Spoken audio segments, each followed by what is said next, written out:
¿Y si la muerte del Papa Francisco ya estuviera anunciada en las Escrituras? ¿Y si lo que está por venir fuera aún más oscuro de lo que imaginamos? En 2 Tesalonicenses 2:3 Pablo advierte: nadie os engañe en ninguna manera, porque no vendrá sin que antes venga la apostasía y se manifieste el hombre de pecado, el hijo de perdición. Este versículo, a menudo ignorado, podría ser la clave para entender una profecía que se despliega ante nuestros ojos. Hoy exploraremos las señales bíblicas que apuntan a una verdad inquietante: el rol profético de un papa en los últimos tiempos y cómo su desaparición puede marcar el inicio de una etapa de gran tribulación. Revelaremos las conexiones ocultas entre los textos sagrados y los eventos actuales dentro del Vaticano. ¿Estás listo para entender lo que Dios tiene reservado para ti? Cuando el apóstol Pablo escribió a los tesalonicenses acerca del fin de los tiempos, introdujo un concepto que ha desafiado la mente de estudiosos y creyentes durante siglos. Y ahora vosotros sabéis lo que lo detiene, a fin de que a su debido tiempo se manifieste, porque ya está en acción el misterio de la iniquidad. Solo que hay quien al presente lo detiene hasta que él a su vez sea quitado de en medio. 2 Tesalonicenses 2, 6 a 7. Este versículo enigmático ha sido objeto de debate y oración, pues esconde en su esencia una de las claves más poderosas del desenlace escatológico: el obstáculo que frena la manifestación del hombre de pecado. Algunos lo han identificado como una fuerza espiritual, otros como el Espíritu Santo actuando a través de la Iglesia. Pero un creciente número de teólogos, estudiosos y creyentes profundamente comprometidos con la profecía han comenzado a señalar hacia una figura concreta en el mundo actual: el Papa. Esta hipótesis, lejos de ser una mera teoría conspirativa, cobra vida cuando se observa el peso que el papado ha tenido en el escenario espiritual global. A lo largo de la historia, los pontífices han representado no solo un liderazgo doctrinal, sino también una barrera simbólica y moral contra la expansión del caos espiritual. Desde los primeros siglos del cristianismo, los padres de la Iglesia enseñaban que el catejón, esa fuerza que detiene al anticristo, podría encarnarse en las estructuras de autoridad espiritual y moral que aún contienen el avance total de la maldad. Y si el papado, con todo su peso institucional, moral y simbólico, representa esa contención, entonces la partida de un papa, particularmente en tiempos tan convulsos como los que vivimos, podría desatar un cambio tan profundo como devastador. Lo que hace esta posibilidad aún más inquietante es que la Biblia parece advertirnos con una voz profética que atraviesa los siglos que el mal no se manifestará plenamente mientras el obstáculo siga en su lugar. Pero una vez que ese obstáculo sea removido, entonces el hombre de pecado, el hijo de perdición, surgirá con fuerza. Es entonces cuando las naciones serán sacudidas, cuando la confusión reinará y cuando aquellos que no estén firmes en la fe serán arrastrados por un torrente de engaño. Esta advertencia, lejos de ser una amenaza vacía, es un llamado urgente a la preparación espiritual. En los últimos años, la figura del Papa Francisco ha generado tanto admiración como controversia. Sus gestos hacia una apertura global, su llamado a la fraternidad universal, su enfoque pastoral hacia temas que tradicionalmente habían sido tratados con severidad, lo han convertido en una figura central de un nuevo paradigma dentro de la Iglesia. Para algunos, estos cambios representan un avance necesario. Para otros, marcan el inicio de una transformación que podría diluir las verdades eternas del Evangelio. Pero lo que no puede negarse es que la figura de Francisco ha sido simbólicamente crucial. Su presencia ha contenido, de alguna manera, la radicalización de ciertos movimientos, tanto dentro como fuera de la iglesia.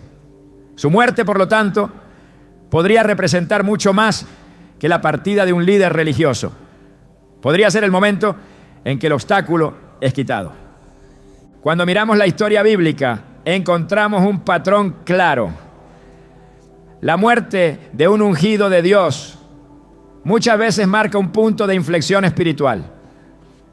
No es casualidad que cuando murió Moisés, el pueblo de Israel entró en una nueva etapa, enfrentando guerras y desafíos que pondrían a prueba su fe. Tampoco fue azaroso que tras la muerte del profeta Samuel, Israel se sumergiera en la crisis de liderazgo con Saúl.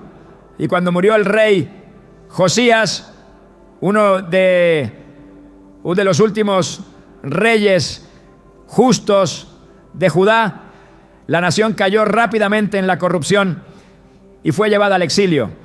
La Biblia no solo narra estos eventos como hechos históricos, sino como advertencias espirituales que deben ser leídas con discernimiento. Cada vez que un ungido parte, las fuerzas espirituales que estaban contenidas encuentran una oportunidad para actuar. En este contexto, la figura del Papa se convierte en mucho más que un jefe de Estado o un líder eclesial. Se transforma en un símbolo viviente de contención espiritual. Y si lo que Pablo escribió a los tesalonicenses se refiere, al menos en parte, a esa figura de autoridad, entonces su muerte no puede ser tomada a la ligera. De hecho, podría ser el cumplimiento de una etapa de la profecía que muchos han estado esperando y que otros han preferido ignorar por temor o desconocimiento. Pero el silencio no detiene lo que ha sido decretado. Al hablar de estas cosas no se trata de sembrar miedo, sino de abrir los ojos. Jesús mismo en Mateo 24 advirtió que muchos serían engañados en los últimos tiempos y que las señales serían evidentes para que aquellos que supieran mirar. Dijo: mirad que nadie os engañe, porque vendrán muchos en mi nombre diciendo yo soy el Cristo y a muchos engañarán. Mateo 24, 4-5. En ese mismo capítulo advirtió sobre guerras, rumores de guerras, hambres, pestes y terremotos, todos como principios de dolores. Y luego habló de una tribulación sin precedentes, ¿no? Donde el amor de muchos se enfriará y donde solo los que perseveren hasta el fin serán salvos. En ese panorama de tribulación el papel de la iglesia sería vital, pero si la iglesia misma entra en confusión, si su cabeza visible desaparece y en su lugar surge alguien con una agenda distinta, entonces las ovejas estarán más expuestas que nunca. El profeta Zacarías escribió: hiere al pastor y serán dispersadas las ovejas. Zacarías 13:7. Esta palabra, aunque se aplicó a Jesús en su pasión, también revela un principio espiritual. Cuando se quita el liderazgo, el pueblo queda vulnerable. Y si esa vulnerabilidad es aprovechada por el enemigo, el caos es inevitable. Hoy el mundo entero se encuentra en una encrucijada espiritual. Las guerras se intensifican, la tecnología avanza más rápido que la moral y los valores bíblicos son ridiculizados por una cultura que ha sustituido la verdad por la emoción. En medio de este escenario, la figura del Papa aún actúa como una presencia que frena ciertos excesos. Pero ¿qué pasará cuando ya no esté? ¿Qué fuerzas se desatarán? ¿Qué doctrinas serán promovidas desde lo más alto? ¿Será este el momento que las Escrituras anticipaban? El Apocalipsis describe un tiempo en el que dos bestias dominarán la escena mundial, una política y una religiosa. La segunda, conocida como el falso profeta, tiene un poder espiritual que engaña a las naciones con señales y prodigios, promoviendo la adoración de la primera. Esta figura, según Apocalipsis 13, 11 a 14. Tenía 2 cuernos semejantes a los de un cordero, pero hablaba como dragón. Este símbolo apunta a una figura aparentemente piadosa, con apariencia de mansedumbre, pero con palabras inspiradas por el enemigo. Si la cabeza visible de la iglesia desaparece, ¿podría surgir alguien que cumpla con esta descripción? La posibilidad es real. La profecía no está sujeta a los límites de nuestra comodidad. Y muchas veces los tiempos de cumplimiento llegan cuando menos lo esperamos. Jesús dijo que el Hijo del Hombre vendría como ladrón en la noche. No porque quiera sorprendernos, sino porque muchos estarán dormidos. En primera, a los tesalonicenses 5:6 se nos exhorta: por tanto, no durmamos como los demás, sino velemos y seamos sobrios. Esta es la actitud que debemos asumir. No una de temor paralizante, sino de vigilancia activa. Estar alertas, entendiendo los tiempos, discerniendo las señales y sobre todo permaneciendo firmes en la palabra. Cuando Juan escribió el Apocalipsis, lo hizo bajo una visión que no solo revelaba el fin, sino también la victoria final de los que perseveran. A lo largo del libro se repite una frase clave: el que tiene oído, oiga lo que el Espíritu dice a las iglesias. Esa frase no es decorativa, es una advertencia, porque hay una voz hablando, pero pocos la escuchan. Y esa voz está alertando que el tiempo de la gran confrontación espiritual se acerca, que el escenario se está preparando, que las piezas se están moviendo. La muerte de un papa podría parecer un evento normal dentro del flujo de la historia, pero cuando se observa desde una perspectiva espiritual, con los ojos de la profecía, puede ser vista como el retiro del obstáculo, la señal que antecede a la revelación del hijo de perdición. Este no será un momento cualquiera, será el comienzo de un cambio global, de un reordenamiento espiritual, donde la confusión será promovida como iluminación y donde lo profano será exaltado como nuevo evangelio. El enemigo no se presenta con cuernos visibles, se disfraza como ángel de luz.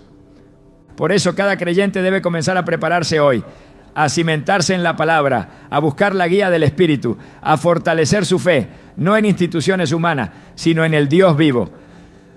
Porque cuando el obstáculo sea removido, solo quedarán firmes aquellos que hayan edificado su casa sobre la roca.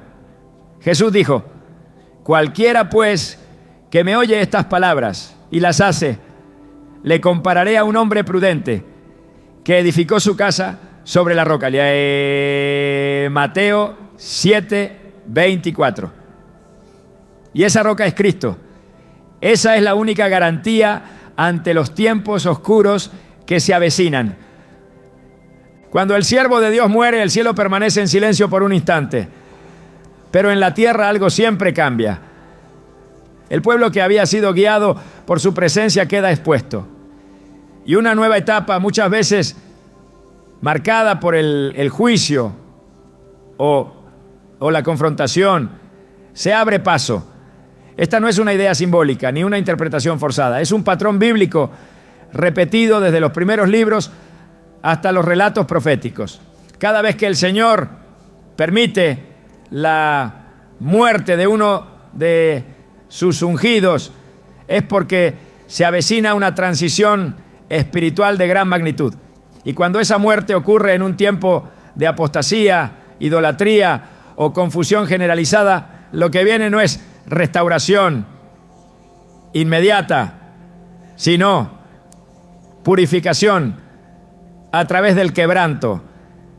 La Biblia no esconde este principio, más bien lo expone con crudeza para que el corazón del creyente permanezca alerta y sensible a los tiempos. Moisés murió en el monte Nebo, a la vista de la tierra prometida, pero sin entrar en ella. Su partida no solo significó el fin de una generación, representó el final de una cobertura espiritual que durante décadas había sostenido al pueblo. Tras su muerte, Israel quedó bajo el liderazgo de Josué. un hombre fiel, pero cuya entrada a Canaán implicó guerras, conquistas y conflictos prolongados. La tierra no fue entregada en paz. Fue ganada con esfuerzo, porque el tiempo del desierto, aunque duro, también había sido tiempo de provisión divina, diaria, de protección sobrenatural, de dirección clara por medio del ungido de Dios. En el primer libro de Samuel, la muerte del profeta marca otro momento de tensión espiritual. Samuel no solo había sido juez, sino también intercesor, consejero y vínculo entre Dios y el pueblo. Tras su muerte, el caos moral y espiritual en Israel se intensificó. Saúl, que ya había comenzado a desviarse, se precipitó aún más hacia la desobediencia total. Consultó a una adivina, perdió el favor de Dios y abrió la puerta a una secuencia de tragedias que afectaron a toda la nación.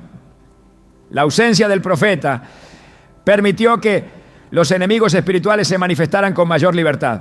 El pueblo quedó a la deriva y la batalla contra los filisteos, que parecía una simple guerra más, terminó con la muerte del rey y la deshonra del ejército.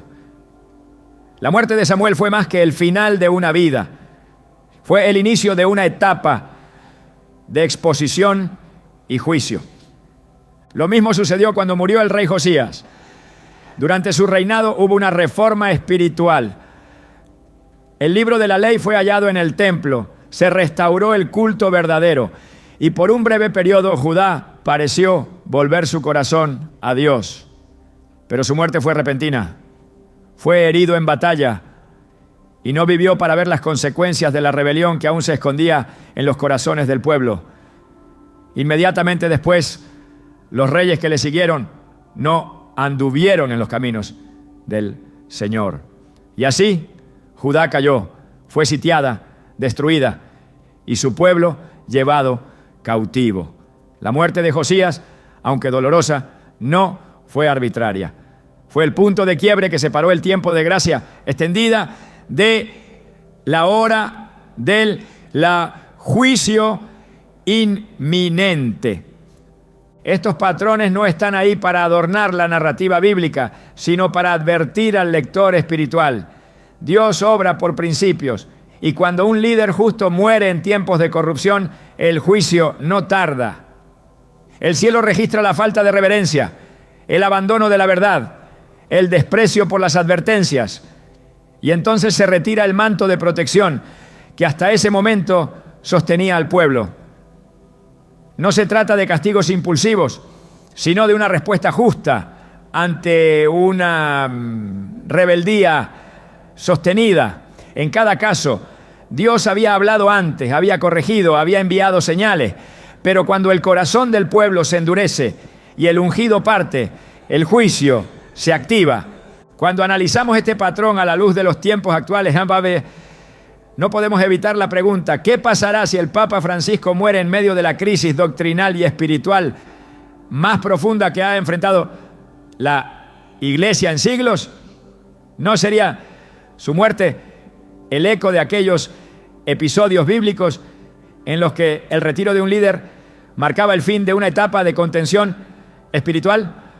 Aún más preocupante es el hecho de que, como en los tiempos de Josías, muchos hoy creen que están viviendo un tiempo de renovación, cuando en realidad la raíz de la apostasía sigue intacta. Se celebra la tolerancia, se glorifica la inclusión desprovista de verdad, se mezcla la fe con filosofías ajenas al Evangelio y se reinterpreta la moral divina como si fuera moldeable al espíritu del tiempo. Si el Papa, siendo aún un símbolo de unidad para millones de creyentes, parte sin que haya un arrepentimiento colectivo, entonces lo que viene no será paz ni reforma, sino una aceleración del juicio. Porque donde no hay verdad, la gracia se convierte en licencia. y la misericordia en excusa para persistir en el error. La historia bíblica enseña que cuando el pueblo abusa de la paciencia divina, esta no se prolonga indefinidamente. Hay un momento en que Dios actúa, no porque haya dejado de amar, sino porque la verdad y la justicia también son atributos inseparables de su carácter. El libro de Ezequiel nos da otra perspectiva sobre esto. En el capítulo 9, Dios ordena una señal en Jerusalén. Los que suspiran y gimen por las abominaciones cometidas reciben una marca en la frente, mientras que los demás son entregados al juicio. La visión es clara. Cuando la maldad alcanza ciertos niveles y el clamor de los fieles no es escuchado, Dios permite que el juicio purifique lo que ya no responde a la corrección. En ese momento, la muerte de los justos no es olvido ni abandono. Es parte del misterio de su plan para retirar la protección antes de limpiar el terreno para algo nuevo. En Isaías 57:1 se expresa este principio con una claridad conmovedora. Perece el justo y no hay quien piense en ello, y los piadosos mueren, y no hay quien entienda que de delante de la aflicción es quitado el justo. Este versículo revela un aspecto del carácter de Dios que rara vez se predica. Hay momentos en que Él retira a los suyos para que no sufran lo que ha de venir. No siempre es juicio sobre el justo. Muchas veces es juicio sobre los que quedan. El justo es retirado por misericordia, pero el pueblo es dejado para enfrentar las consecuencias de su alejamiento. La muerte en estos contextos no es el final, es el anuncio del comienzo. Si la historia bíblica se repite, como ha sucedido generación tras generación, la muerte de una figura espiritual relevante en un tiempo de crisis será siempre una señal. El error no está en llorar la pérdida, sino en no entender lo que representa, en no discernir que los cielos están hablando, que Dios está levantando su mano de contención, que el tiempo de la misericordia sin respuesta está concluyendo, que la puerta del arca está por cerrarse, porque cuando el líder que representaba un freno desaparece, el sistema queda expuesto. Lo que parecía sólido tiembla, lo que parecía espiritual se revela como vano, y lo que era apariencia es consumido por el fuego de la prueba, ¿no? La palabra de Dios nunca nos deja sin guía. En Amós 3:7 se establece un principio inamovible. Porque no hará nada Jehová el Señor sin que revele su secreto a sus siervos los profetas. Esta revelación no siempre se manifiesta con voces audibles ni con sueños espectaculares. Muchas veces está escrita en los patrones, en las sombras que se repiten, en los principios que Dios ya reveló y que esperan ser discernidos por quienes estudian las Escrituras con un corazón sensible. La muerte de un ungido puede parecer natural, pero si se produce en un contexto profético no puede ni debe ser ignorada. Cuando se levanta la mano que contenía, el juicio no llega de inmediato, pero sí empieza a marchar con paso firme. El tiempo entre la partida del ungido y la manifestación del juicio es un momento de oportunidad para el arrepentimiento. Pero esa ventana no es eterna. Las Escrituras muestran que después de la muerte de los justos hay siempre una última llamada. Es el sonido del shofar que precede la guerra. Es la voz que clama en el desierto antes de que caiga la espada. Es el eco de la justicia que ha esperado lo suficiente. Quien no entienda esto repite la historia de aquellos que ignoraron la muerte de Josías, que desestimaron el silencio tras la muerte de Samuel, que no reconocieron el cambio de etapa tras la muerte de Moisés. Hoy, el pueblo de Dios está siendo llamado a abrir los ojos, a discernir no con lógica humana, sino con sabiduría espiritual, a ver la muerte no solo como el fin de una vida, sino como la retirada de una cobertura, a interpretar los hechos, no según la opinión popular, sino según la palabra eterna. La Biblia no está cerrada al entendimiento.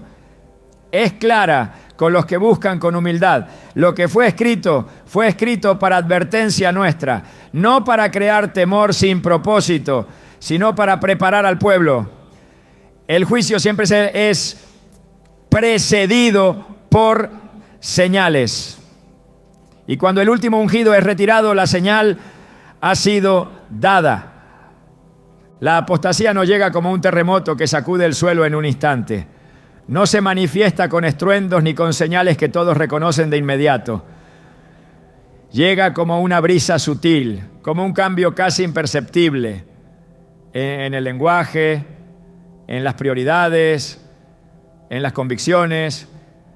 Se infiltra primero en el corazón, luego en las estructuras, hasta que la verdad comienza a aparecer intolerancia y la santidad es reemplazada por la conveniencia. La Biblia no presenta la apostasía como un posible problema futuro, sino como una certeza profética. Es parte del desenlace de los tiempos. En el 1 Timoteo 4:1 se advierte con claridad, pero el Espíritu dice claramente que en los postreros tiempos algunos apostatarán de la fe, escuchando a espíritus engañadores y a doctrinas de demonios. Esta afirmación es directa, contundente y sin margen de ambigüedad. No es una advertencia para el mundo, sino para la iglesia. No se refiere a los que nunca conocieron la verdad, sino a aquellos que la conocieron y la abandonaron. Cuando se observa el estado actual de muchas expresiones del cristianismo institucional, es imposible ignorar el cumplimiento progresivo de esta profecía. No se trata de simples diferencias de interpretación doctrinal, sino de un abandono estructural de la verdad revelada. Las Escrituras, que durante siglos fueron el fundamento inamovible de la fe, ahora son relativizadas, reinterpretadas y en muchos casos ignoradas. Lo que antes era pecado, ahora es promovido como parte de una evolución espiritual. Lo que antes era motivo de arrepentimiento, ahora es celebrado como autenticidad.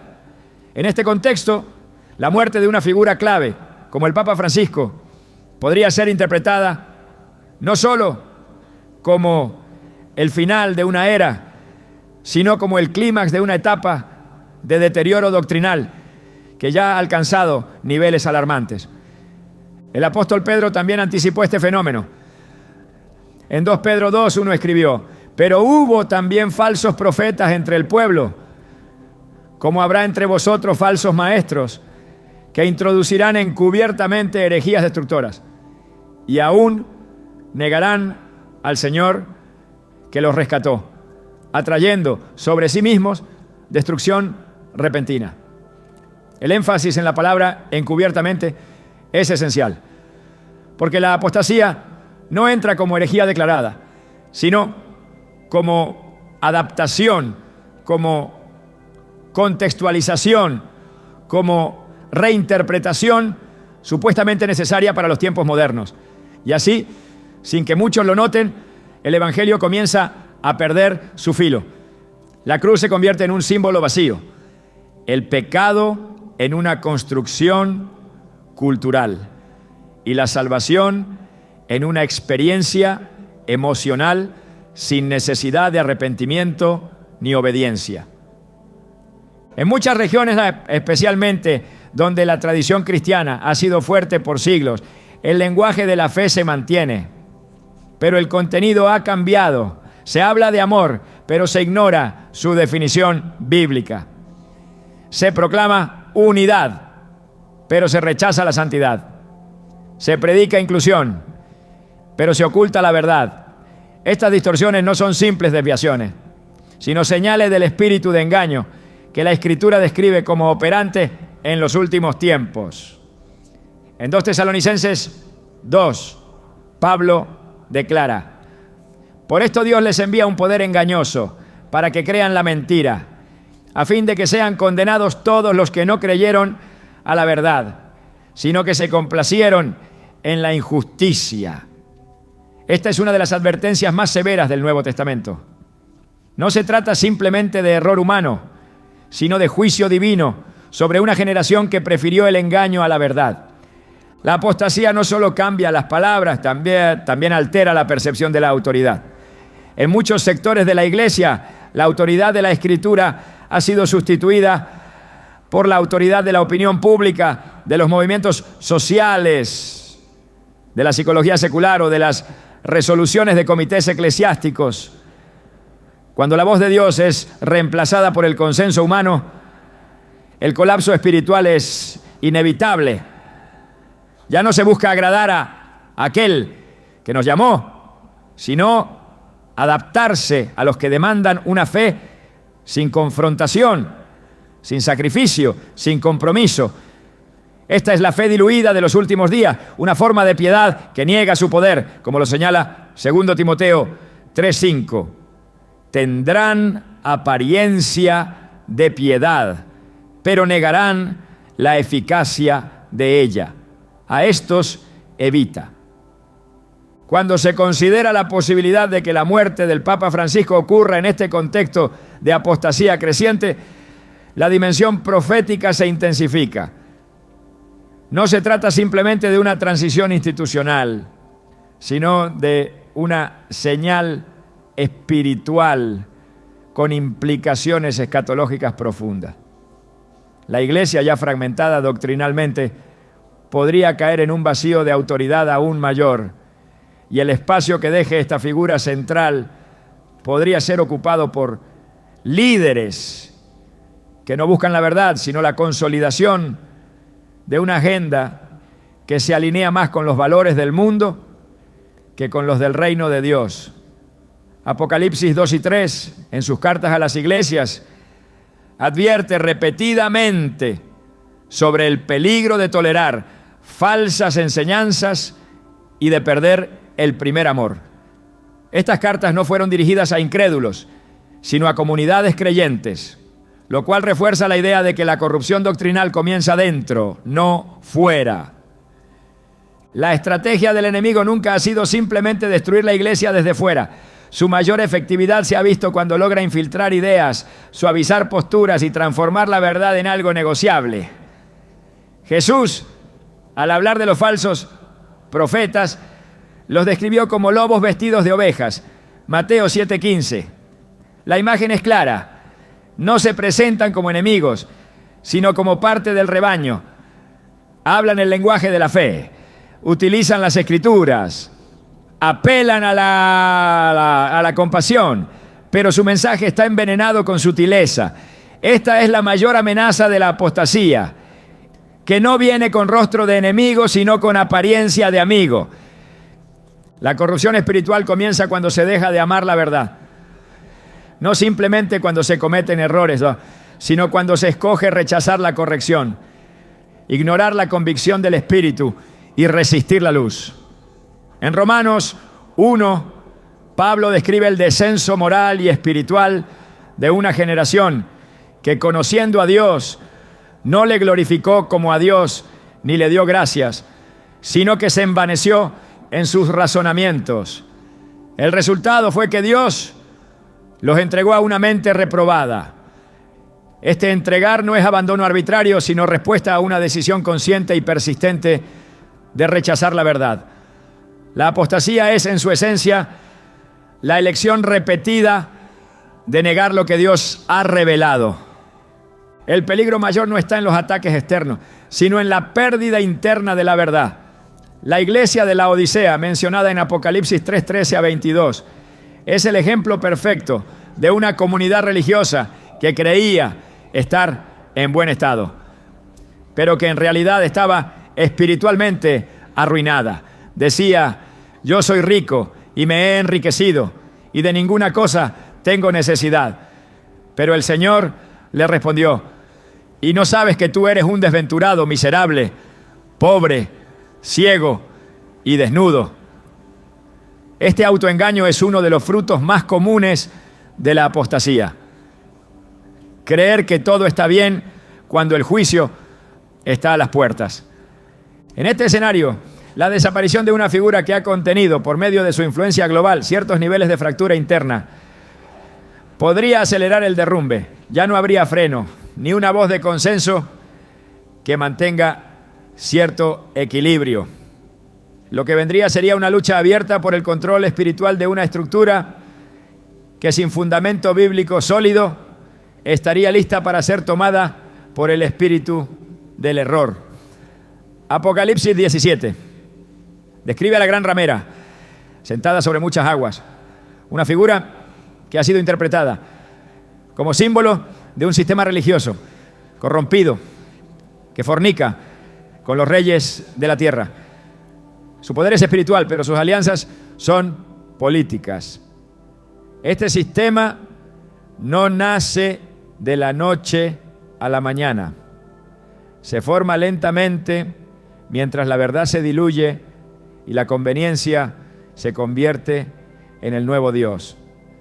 El llamado de la palabra sigue vigente. Salid de ella, pueblo mío, para que no seáis partícipes de sus pecados ni recibáis parte de sus plagas.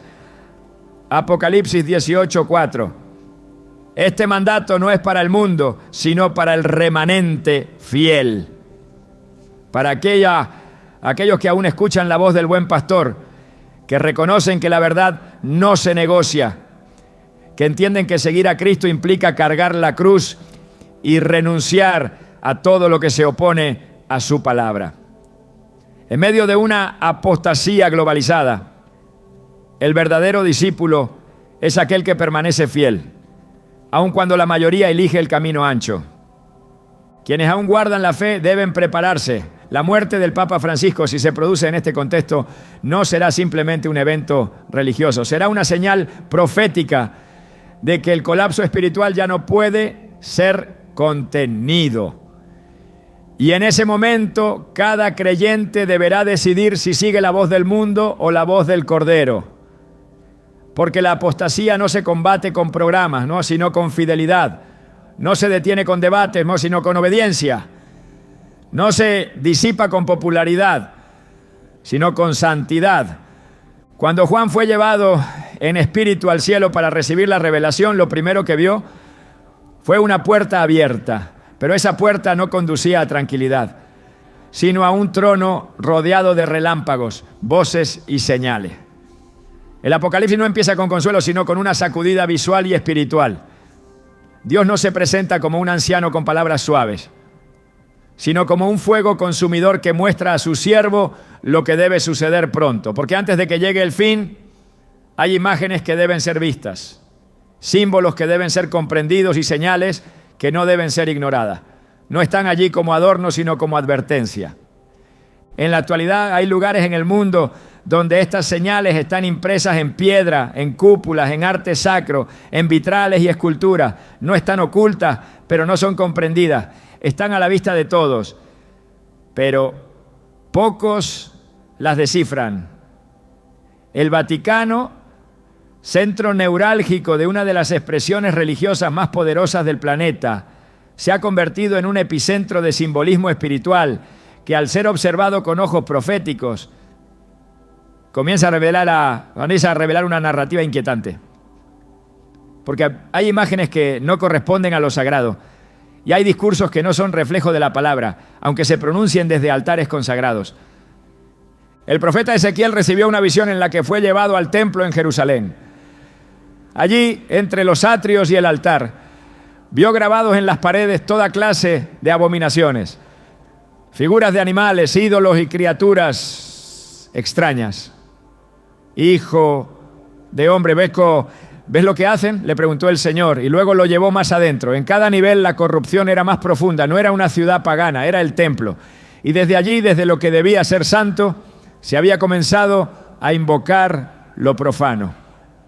Esta escena está en Ezequiel 8 y no fue escrita solo para los israelitas del pasado. Es una advertencia para los tiempos en que el juicio empieza por la casa de Dios. Hoy, en la sede que debería representar pureza, hay imágenes que reflejan otra cosa, figuras mitológicas en espacios que deberían exaltar a Cristo, estatuas cuya iconografía se aparta del mensaje del Evangelio. Arte que, lejos de conducir al arrepentimiento, confunde los límites entre lo divino y lo pagano. La serpiente que se enrosca en estructuras, el trono en forma de figura demoníaca detrás del altar papal, el simbolismo solar eclipsando el crucifijo. Todo esto ha sido documentado, no como invento de mentes conspirativas, sino como hechos observables por cualquiera que cruce esos pasillos. La pregunta no es si están allí, sino por qué están allí y qué representan en el contexto espiritual actual. El libro del Apocalipsis presenta un cuadro claro. Cuando la bestia se manifiesta, no lo hace sola. Tiene un aliado, un sistema espiritual que parece piadoso, que tiene apariencia de cordero, pero habla como dragón. Esta figura, conocida como el falso profeta, realiza señales y prodigios, pero su propósito es desviar la adoración hacia lo que no es Dios. Y en ese proceso utiliza símbolos. No aparece con violencia directa, sino con seducción espiritual. Porque el lenguaje de las imágenes tiene un poder más profundo que las palabras. Las imágenes imprimen significado. Las formas comunican teología. Lo que se tolera visualmente se termina aceptando espiritualmente. En muchas ocasiones los fieles se preguntan cómo será el fin. Imaginan persecuciones, guerras, terremotos, desastres naturales. Pero olvidan que la primera gran señal del juicio es la confusión dentro del templo. El lugar santo, siendo contaminado por símbolos ajenos. El altar perdiendo su centralidad, el mensaje desviándose hacia filosofías huecas. Pablo lo advirtió en Colosenses 2:8.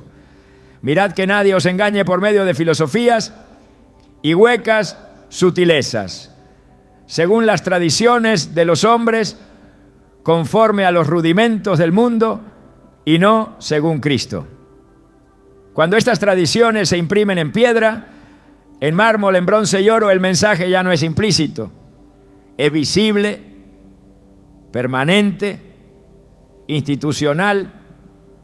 No se trata de acusar edificios, sino de reconocer cuándo el contenido de lo que se representa ya no es congruente con la verdad que fue revelada. El arte sacro fue alguna vez un reflejo de adoración. Hoy, en muchos espacios, se ha convertido en vehículo de sincretismo. Cuando se colocan ídolos de fertilidad en medio de ceremonias, cuando se bendicen elementos que provienen de culturas que rinden culto a otras deidades, cuando se reemplaza el altar por plataformas donde lo central ya no es Cristo, sino la imagen de una institución, algo ha cambiado profundamente. Y cuando eso ocurre en la sede de la autoridad religiosa más visible del planeta, la implicación es profética. Jesús advirtió que en los últimos tiempos habría señales en el cielo, en la tierra y en el templo. Dijo que habría abominación desoladora en el lugar santo. Y esa frase, tomada del profeta Daniel, no habla de destrucción física solamente, sino de ocupación espiritual. Cuando algo que no es de Dios se asienta donde solo Dios debe habitar, entonces la desolación empieza. Y esa desolación no es solo ausencia de presencia divina. Es una activación de juicios, una entrega del sistema a sus propias pasiones, una apertura a doctrinas que no provienen del Espíritu Santo, sino de espíritus engañadores.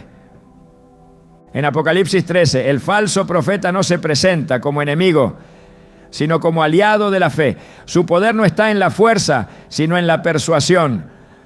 Realiza señales, hace descender fuego del cielo, persuade con imágenes. Su misión es desviar la adoración del Cordero hacia la bestia. Esta transferencia de enfoque no sucede con violencia, sino con belleza distorsionada, no con destrucción, sino con ornamentos, no con herejía abierta, sino con una mezcla peligrosa de verdad y mentira. Y cuando esa mezcla se institucionaliza, el sistema se vuelve irreconocible para los verdaderos discípulos, porque ya no hay separación, ya no hay santidad, Ya no hay altar puro. Lo más preocupante de este escenario es que quienes aún sostienen la verdad pueden ser vistos como divisivos. Porque en un ambiente donde todo se mezcla, la distinción parece ofensa. Y así, los que se apartan del engaño se convierten en señal de contradicción. Esta es la razón por la que Jesús dijo que muchos serían perseguidos por causa de su nombre. No porque hicieran el mal, sino porque no aceptarían la mezcla. Porque seguirían diciendo que solo Cristo salva, que solo la cruz redime, que solo la Escritura tiene autoridad, que solo Dios merece adoración. En este contexto, la muerte del Papa Francisco podría representar el quiebre definitivo. No solo institucional, sino espiritual. Porque su ausencia podría ser el punto exacto donde los símbolos ya no sean velados, sino plenamente manifiestos. Donde lo que estaba en sombra se muestre a la luz. Donde lo que antes se toleraba como gesto aislado se imponga como norma espiritual. Y si eso ocurre, no será un cambio cualquiera, será una señal, una activación, una revelación. En la visión de Juan, el ángel que mostraba las cosas por venir le dijo: estas palabras son fieles y verdaderas, y el Señor, el Dios de los espíritus de los profetas, ha enviado su ángel para mostrar a sus siervos las cosas que deben suceder pronto. Apocalipsis 22, 2-6. El tiempo no es lineal en el lenguaje profético. Es progresivo, acumulativo, revelador. Cada símbolo, cada estructura, cada imagen que se asienta en el templo y que no glorifica al Hijo, suma al juicio que se aproxima. No hay neutralidad en el altar. Cada centímetro de espacio que no honra a Cristo se convierte en plataforma para el error. La iglesia verdadera no necesita templos adornados con gloria humana, sino corazones consagrados en santidad. No necesita vitrales que oculten la luz, sino lámparas que ardan con aceite verdadero. No necesita tronos tallados, sino cruz resucitada. Porque donde el símbolo reemplaza la esencia, el culto se vuelve ritual sin vida. Y donde el arte desplaza la palabra, la fe muere y deja espacio a la idolatría disfrazada de piedad. Por esta razón, el discernimiento espiritual es más urgente que nunca. No todo lo que brilla es luz. No todo lo que se llama iglesia representa a Cristo. No todo lo que lleva vestiduras sagradas lleva también el Espíritu. El juicio comienza por la casa de Dios. Y si comienza allí, ¿cuál será el fin de aquellos que se han acomodado a un evangelio sin verdad? Es tiempo de volver al altar puro, de reconocer las señales, de identificar los símbolos que anuncian un cambio de época. Porque si el trono del Papa queda vacío y lo que ocupa su lugar refleja más al mundo que al reino, la señal habrá sido dada y entonces lo peor estará por venir. Apocalipsis 13 presenta una escena que se repite una y otra vez en la historia espiritual de la humanidad, pero que solo alcanzará su culminación en los días finales. La primera bestia surge del mar, símbolo del caos y de las multitudes, con un poder que emana de la oscuridad, pero no actúa sola. Una segunda figura aparece, con dos cuernos semejantes a los de un cordero, pero con una voz que no concuerda con su apariencia. Habla como dragón. Esta segunda bestia no representa un poder político, sino espiritual. No toma el control por medio de ejércitos, sino a través de prodigios y persuasión. No exige adoración para sí misma, sino que desvía la adoración hacia la primera bestia. Es, en términos proféticos, el falso profeta. El falso profeta no aparece como enemigo declarado de la fe, sino como su defensor más visible. Su trampa no está en lo que ataca, sino en lo que permite. Su poder no reside en la fuerza de su imposición, sino en la sutileza de su aprobación. Hace grandes señales, incluso fuego desciende del cielo para que las multitudes crean que lo que se presenta como divino en realidad lo es. Pero Detrás de cada acto, de cada palabra, de cada milagro, hay una agenda, una agenda. Establecer un sistema religioso mundial que respalde el poder de la primera bestia. Y este sistema no nacerá de la nada. Se levantará sobre una estructura ya existente, una institución que tenga alcance, autoridad y credibilidad global. En la actualidad no existe otro organismo religioso con la influencia, la tradición y el poder espiritual y político del Vaticano. Por eso, la posible muerte del Papa Francisco no sería simplemente el cierre de un pontificado, sino la apertura de una puerta para algo mucho más trascendental. En ese vacío de liderazgo, lo que surja podría no ser simplemente un sucesor, sino una figura que encarne esa transformación profética anunciada por las Escrituras. No se necesitaría violencia ni coerción, solo una nueva visión, una apertura más radical, una interpretación más incluyente que termine diluyendo por completo los fundamentos de la fe. Jesús advirtió que en los últimos días habría falsos cristos y falsos profetas que harían grandes señales y prodigios, de tal manera que engañarían, si fuere posible, aún a los escogidos. No fue una advertencia dirigida al mundo secular, sino a los creyentes.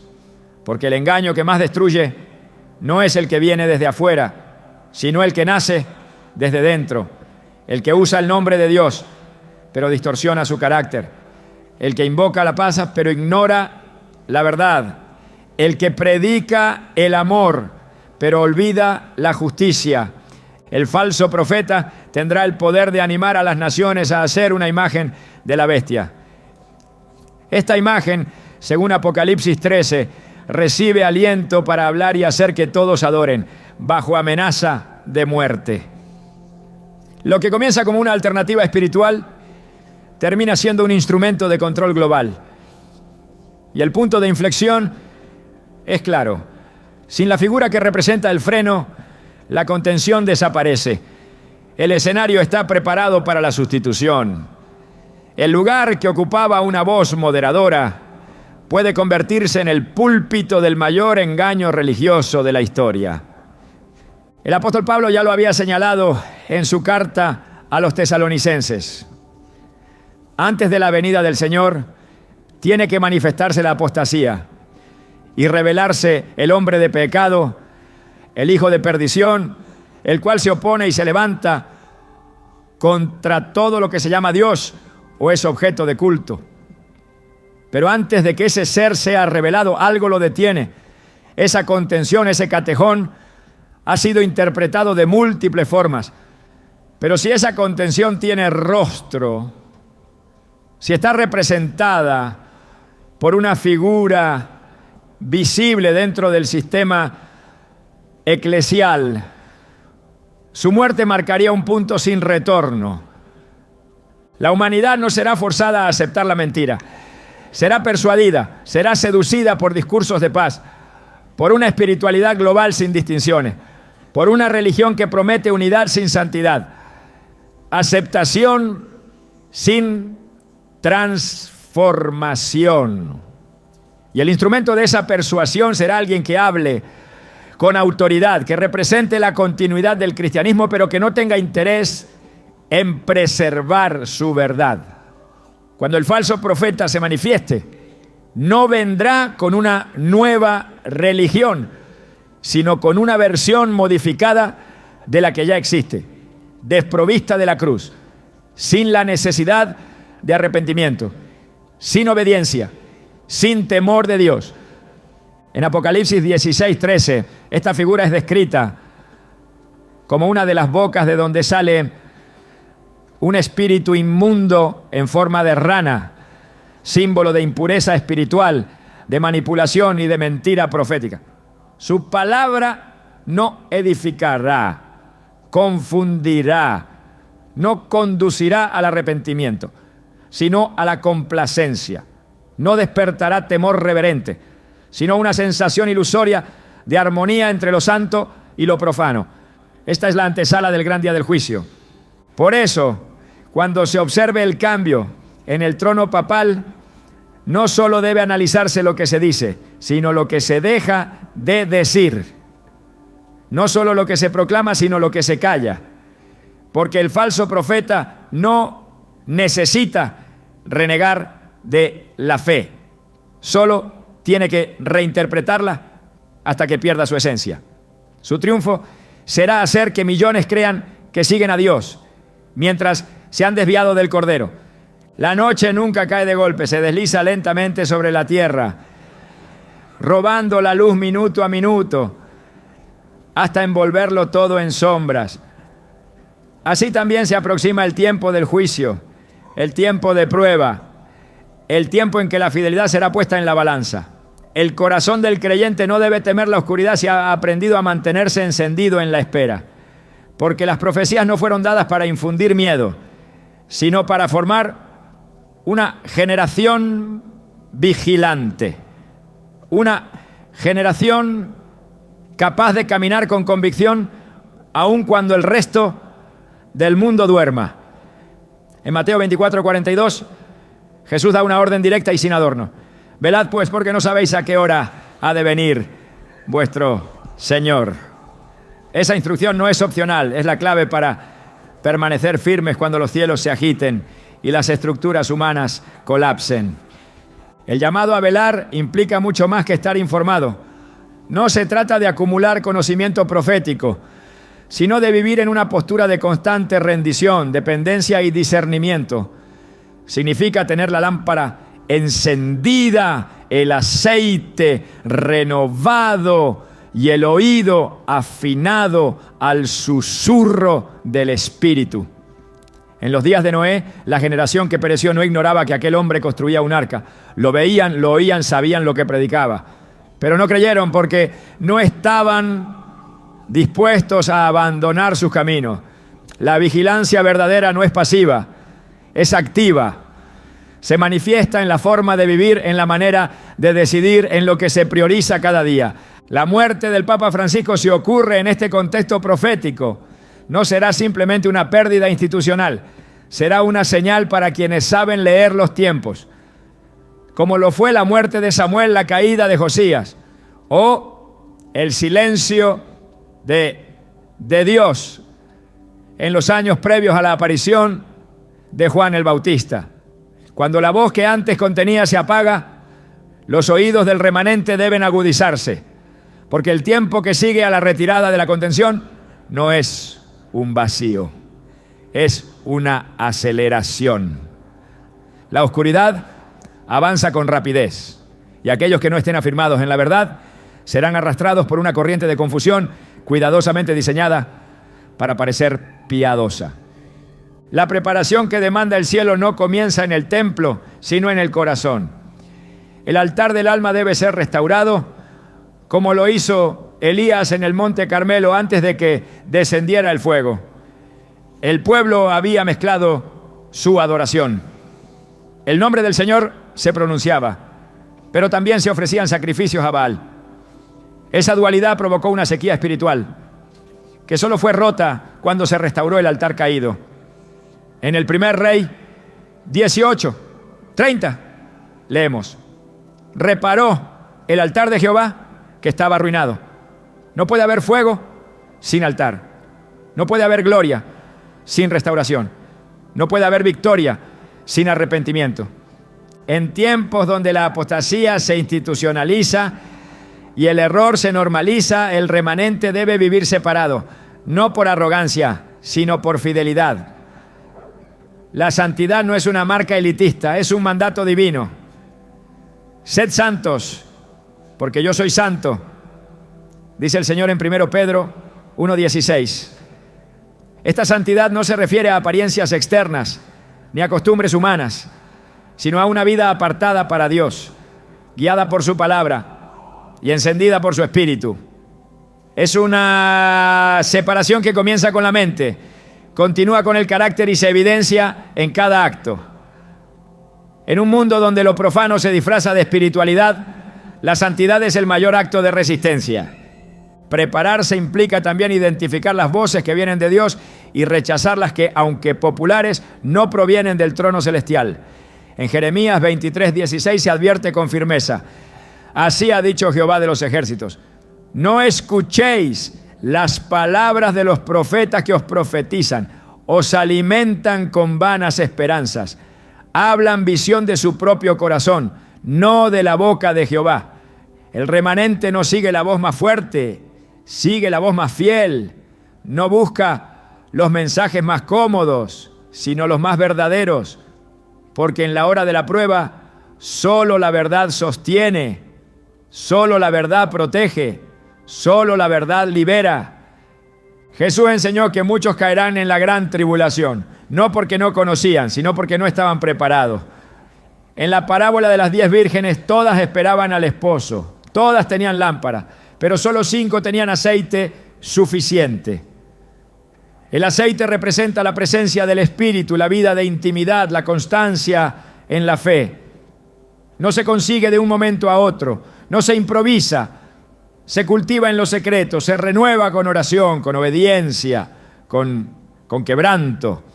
Y cuando la medianoche llega no hay tiempo para buscarlo. Solo los que lo poseen pueden entrar. Los demás escuchan la puerta cerrarse, no por rechazo, sino por falta de preparación. Hoy más que nunca se requiere una generación que viva como los hijos de Isacar, descritos en 1 Crónicas 12:32, quienes entendían los tiempos y sabían lo que Israel debía hacer. El entendimiento espiritual no es automático, se forma con temor del Señor, con estudio de la palabra, con dependencia constante del Espíritu. No se trata de predecir fechas, sino de discernir temporadas.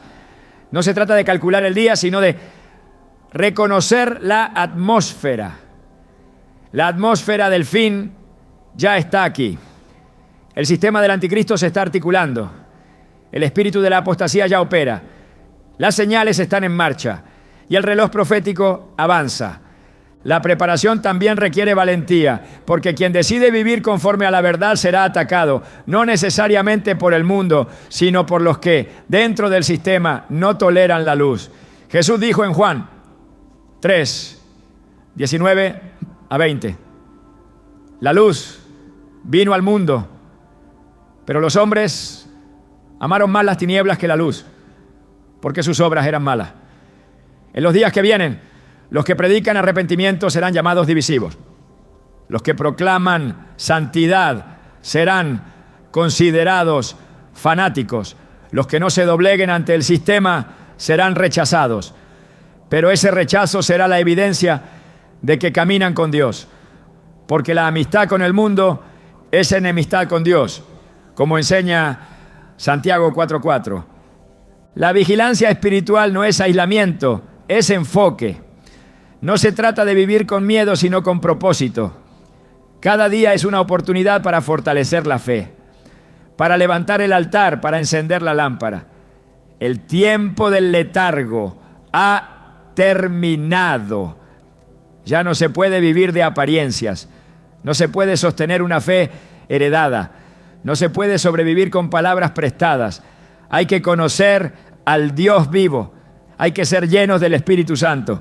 Hay que tener raíces profundas. Porque cuando el viento de la prueba sople, solo quedarán en pie los árboles que estén bien plantados. El remanente no es numeroso, pero es influyente. No tiene poder humano, pero sí autoridad espiritual. No busca reconocimiento, pero es reconocido por el cielo. En el Apocalipsis, los que vencen son descritos como aquellos que no amaron sus vidas hasta la muerte y que guardaron los mandamientos de Dios y tienen el testimonio de Jesucristo. Apocalipsis 12, 11 y 14, 12. Esa es la definición del remanente. Obediencia radical y fidelidad inquebrantable. No por orgullo, sino por amor. No por miedo, sino por convicción. No por costumbre, sino por revelación. La preparación también implica estar despierto cuando el resto duerme. Jesús preguntó en Lucas 18:8, pero cuando venga el Hijo del Hombre, ¿hallará fe en la tierra?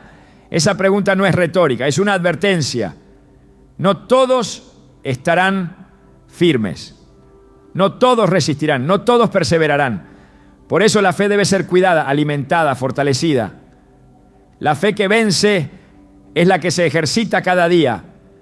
No se trata de emociones, sino de decisión, de caminar en la verdad cuando nadie más lo hace, de levantar la voz cuando todos callan, de seguir al Cordero donde quiera que va, aunque el camino sea estrecho. La muerte de una figura espiritual como el Papa Francisco no puede ser vista como un evento aislado.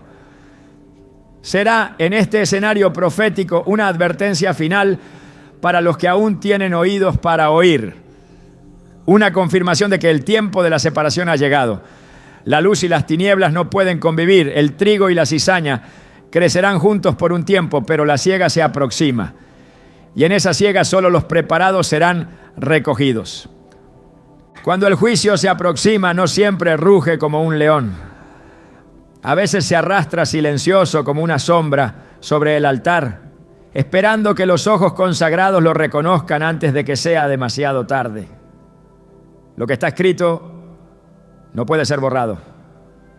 Lo que ha sido sellado en los cielos será desatado en la tierra. Y ahora más que nunca, la urgencia no está en buscar nuevas señales, sino en responder a las que ya se han cumplido. La muerte de un papa en cualquier otra época sería noticia religiosa, social, incluso política. Pero si ocurre en medio de esta generación marcada por el colapso espiritual, la confusión doctrinal y el avance global de un sistema que se opone a todo lo que se llama Dios, ya no será simplemente un momento histórico, será una activación espiritual, una puerta que se abre, un reloj que marca la última vuelta de la aguja profética antes del silencio. Pero el enfoque no puede permanecer solo en el Vaticano ni en una figura visible. La verdadera cuestión está en el corazón de cada creyente. ¿Ha sido limpiado el altar interior? ¿Está el aceite fluyendo con constancia? ¿O se ha vuelto común lo sagrado y cotidiano, lo eterno? Porque el enemigo no necesita perseguir a los que ya se han dormido, solo amenaza a los que aún portan fuego, solo combate a los que aún se niegan a doblar rodilla ante el sistema de este mundo. Las estructuras caerán, las instituciones se sacudirán y las voces que una vez hablaron con claridad serán reemplazadas por ecos que repiten sin convicción. Por eso, en lugar de correr tras interpretaciones, la preparación más urgente es restaurar la comunión, volver al secreto, retomar la devoción, silenciar el ruido del mundo y afinar el oído al susurro del Espíritu. Porque los tiempos no se entienden con análisis, sino con intimidad. Y lo que viene no será soportado por quienes tengan más conocimiento, sino por quienes tengan más raíz. El Señor nunca permite que el caos avance sin antes formar un remanente, una generación que no se doblega, que no negocia, que no pierde su enfoque. Esa generación no será formada por eventos externos, sino por decisiones internas, por la determinación de vivir según el reino, aunque el sistema los rechace, por la fidelidad a la palabra, aunque el mundo los llame insensatos, por la esperanza viva que no está sujeta al calendario ni a los titulares, sino al testimonio del Espíritu que sigue diciendo: el que ha de venir vendrá y no tardará. Y cuando el último velo caiga, cuando las máscaras ya no oculten las verdaderas intenciones de los sistemas religiosos y políticos, aquellos que estuvieron firmes serán encontrados no temblando, sino esperando, no confundidos, sino encendidos, no asustados, sino preparados, porque comprendieron que no se trataba de sobrevivir al juicio, sino de ser encontrados fieles en medio de él. Hoy es el día en que debes decidir en qué altar vas a pararte. ¿En el de los sistemas que se desmoronan o en el de la presencia que nunca cambia? Porque la muerte del Papa puede ser la señal que sacuda al mundo, pero tu vida consagrada será la señal que el cielo busca en este tiempo final. ¿Estás listo para que tu fe sea tu refugio, para que tu obediencia sea tu bandera, para que tu vida escondida en Cristo sea la respuesta a lo que el mundo ya no entiende? Entonces no temas, porque el remanente no solo